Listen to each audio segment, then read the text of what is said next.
আমরা কিন্তু প্রত্যেকেই স্মার্টফোন ব্যবহার করি, অথচ আমাদের স্মার্টফোনে সঠিকভাবে নেটওয়ার্ক থাকে না।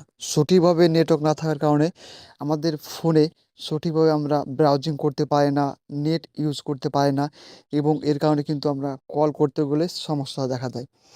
তো আজকে ভিডিও দেখাবো যে কী করে আপনি আপনার ফোনে নেটওয়ার্ক যে কানেক্টিভিটি রয়েছে সেটাকে দারুণ করবেন এবং আপনার ফোনে সবসময় একটা স্ট্রং নেটওয়ার্ক থাকবে।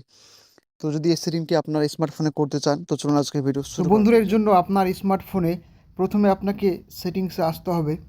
সেটিংসে এসে নিচে আসবেন। নিচে এসে এখানে একটা অপশান পেয়ে যাবেন অ্যাডিশনাল সেটিংস, এখানে ট্যাপ করবেন। ট্যাপ করার পর নিচে আসবেন।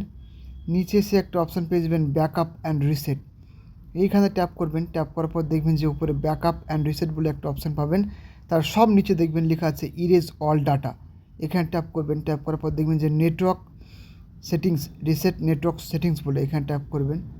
ট্যাপ করার পর এখানে আপনাকে পাসওয়ার্ড দিতে হবে বা আপনার ফিঙ্গারপ্রিন্ট দিতে হবে। তো এখানে আমি পাসওয়ার্ড দিয়ে নেব। তো দেখুন এখানে আমাকে কিন্তু পাসওয়ার্ড দিয়ে নিলাম। দিয়ে নেওয়ার পর দেখবেন যে উপরে আপনাকে রাইট চিহ্ন বলে একটা চিহ্ন পাবেন, এখানে ট্যাপ করবেন। ট্যাপ করার পর দেখতে পাবেন নিচে লেখা রয়েছে রিসেট নেটওয়ার্ক সেটিংস, এখানে আপনাকে ট্যাপ করতে হবে। ট্যাপ করলে কিন্তু দেখবেন লেখা থাকবে যে রিসেটিং, মানে আপনার ফোনে নেটওয়ার্কের যত সমস্যা রয়েছে সব এক ক্লিকের সমাধান হয়ে যাবে। এখানে আপনার ফোনে কোনো ফটো, ভিডিও, নাম্বার কিচ্ছু ডিলিট হবে না, তাই ভয় করার কোনো কারণ নেই। ভিডিওটি ভালো লাগলে লাইক, কমেন্ট, শেয়ার করতে ভুলবেন না। Thank you so much.